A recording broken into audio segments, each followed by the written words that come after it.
ఒక కోడిగుడ్డు తింటే దాని ద్వారా లభించే స్థూల పోషకాల విషయానికి వస్తే 72 క్యాలరీల శక్తి ఉంటుంది, 7 గ్రాముల ప్రోటీన్ ఉంటుంది, 5 గ్రాముల కొవ్వులు ఉంటాయి, కార్బోహైడ్రేట్స్ 0, కొలెస్ట్రాల్ 220 మిల్లీగ్రాములు. కానీ కొంతమంది కొలెస్ట్రాల్ రాకుండా ఉండాలని తెల్లసొన కొందరు తింటే పచ్చసొన కొందరు తింటున్నారు. మరి తెల్లసొన తిన్న వారికి ఏమేం పోషకాలు అందులో వస్తాయి అంటే 17 క్యాలరీల శక్తి మాత్రమే వస్తుంది 72లో వైట్ సొనలో.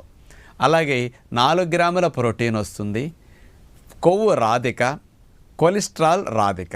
ఇక పచ్చసొనలు అయితే మరి 55 క్యాలరీల శక్తి, 3 గ్రాముల ప్రోటీన్, 5 గ్రాముల కొవ్వు, 220 మిల్లీగ్రాముల కొలెస్ట్రాల్.